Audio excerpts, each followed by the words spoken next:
Hi guys, and welcome to another episode of Ethical Investing with the Urban Hippie. In this episode we're going to have a chat about leveraging on property. Okay, this is where a 7% capital growth can actually end up with a 35 to 280% return on your investment. I know that's a little bit hard to believe, but again, what we're looking at today is how leveraging our money can get us up to 280% capital growth. So we're going to have a look at some slides later on during this one as well, but we'll have a look at the numbers on this. Now, none of the numbers that I use in my episodes are arbitrary. We look at $400,000 properties. Typically, the reason we have a look at that $400,000 is because we want to be buying in the capital cities of Australia below the land tax threshold.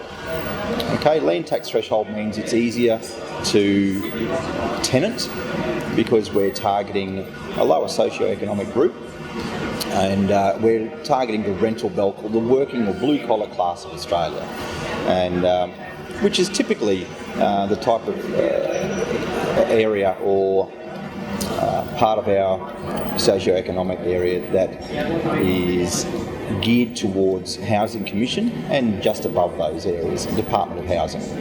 Okay, so they're the lower rental areas and easier to tenant. They're the high tenanted and very, very low vacancy. So to have a look at the yield, the reason that I look at a $400,000 property, and look today, a $400,000 property in Sydney is a unit, in Melbourne it's a townhouse, and in Brisbane it's a house. In fact, we can actually buy new homes for $400,000 in Brisbane, and obviously we prefer houses because they have a higher land content. And it's all about land content. That is what creates the wealth for us. That's what gets the capital growth. And as I said in a previous episode, the capital growth we really want to be targeting is around that 7% or higher. That means that we're looking at a doubling in value roughly every 10 years if we're having that above 7% capital growth.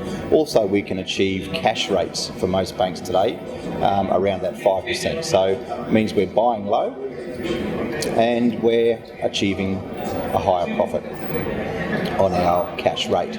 So if we have a look at leverage on a $400,000 property at a 7% capital growth, you're looking at an annual return of $28,000. Now, we would consider that unrealised profit. In other words, we can't take it out and spend it. So we know that the property is valued at now $428,000. However, as I said, it's unrealised profit because we don't have a mechanism for spending it at this stage. So what we need to do once we know that the property has achieved that capital growth is refinance the property to an offset facility or a line of credit to lock that in.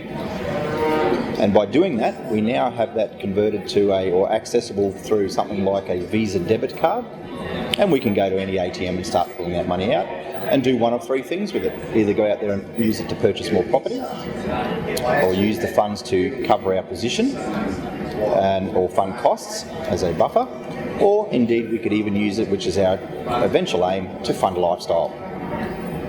Okay, so a $400,000 property with a 7% annual growth gives us a capital of $28,000, and if we refinance that, and in today's market you could do that on a 90% LVR or loan value ratio, that would give us access to $26,500. Okay, now the leverage component of this, we didn't have to put in $400,000. We could actually borrow some money. At the moment, we could borrow 80% without paying LMI or lender's mortgage insurance. Okay, so that would mean that we're actually borrowing on the property $320,000, and we would be putting in from our own equity or cash $80,000. As long as as you remember from our earlier episode, principle number 2, which is that the holding costs of the property are covered by our rents, that means that the 7% capital growth of $28,000 is actually a return on our $80,000 deposit. I'll say that again. As long as our holding costs are covered by our rents, that means that our 7% capital growth of $28,000 is actually a return of on our $80,000 deposit. And guys, if we do the math on that, that is a 35% return on our investment. I'm sure you'll agree with me, that's fantastic. If we just had left that $80,000 in the bank or in our current property as equity, we'd be earning, say, 1.9 to 3% interest, or it would be just static.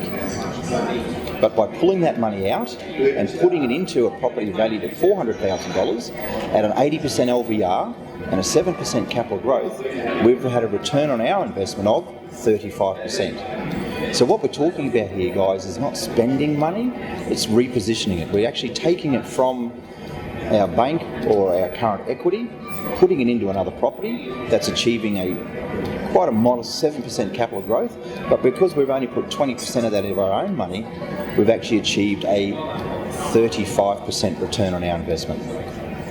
In the next episode, we're going to have a talk about LMI, how to use that as leverage, take advantage of it, and get a 70% return on our investment. Thank you, and I look forward to seeing you at the next episode.